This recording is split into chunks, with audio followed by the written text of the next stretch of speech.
my boy Jimmy. He's a 7-year-old border collie. He's kind of my mascot for the day. And in today's video, I want to talk about a gentleman. His name is Zach George and his dog training revolution. And I want to give him a lot of credit for showing me the value of social media as it relates to YouTube. This story kind of goes back to when I first was getting started. I started my dog training business just a couple of years before YouTube started. So when YouTube came out, and what I was doing to get work was I was using Google AdWords. It worked great. It worked really well. But when I turned it off, nobody knew I was online because there was no organic build-up through using these Google AdWords. So I started putting out videos. And the very first video I made was a video that it was a Neapolitan Mastiff that I was videoing for the owner. And it was a Neapolitan. It was a beautiful dog. And I titled the video Hercules the Giant Mastiff because the dog's name was Hercules.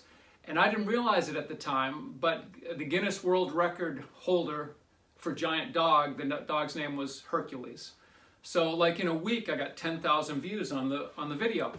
But then I had a lot of negative comments because people were saying, hey, this isn't the dog, this isn't the world record holder, and it's kind of a scammy video, you know? And it was, you know, what you'd call clickbait these days.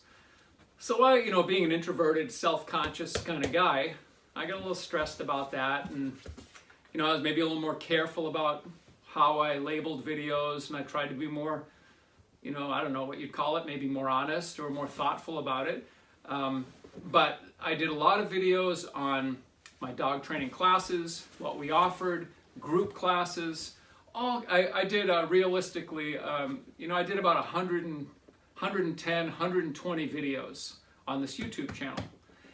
And overall, the average, even today, you know, 15, 16 years later, those videos have about 90 to 100 views each. There's a couple in there that have 20, 30,000 views for different reasons, but they really never took off, never got any traction. Meanwhile, I see Zach George, maybe 2007, 2008, a lot of personality, always smiling, reminded me of like a young Barry Manilow in a sense is what he looked like. And he would talk to his dog, like when he was going to teach his dog named Venus, he'd say, Venus, I'm going to teach you how to shake today, and he'd go over this little monologue with the dog before he would do it, which was kind of silly.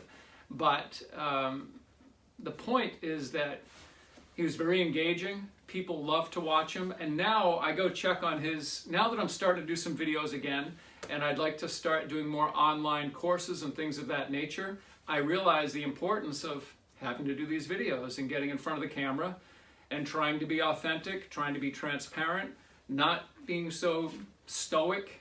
And that's not easy for me because that's really not my nature. But I go on his YouTube channel. The guy has over 2 million followers now, 2 million subscribers on YouTube, which is incredible. And that YouTube channel helped him to get some TV shows. He wrote his book kind of based on his experiences with the YouTube channel and on dog training, and he's a very positive trainer and he has a good heart, and I believe he means well in everything he does. I think he does for the good of the dog, and there's a lot to be said for that because there's a lot of guys out there and girls that are really substandard trainers that are also not helping the dogs at all or the owners. So thank you, Zach George.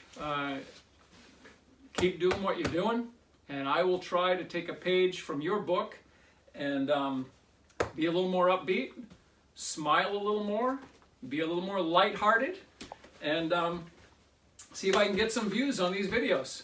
So that's about it, guys. That's all I wanted to share with you today. If you like what you see, subscribe, share, like, comment, and if not for me, for Jimmy Choo. Thanks, guys. Talk to you later.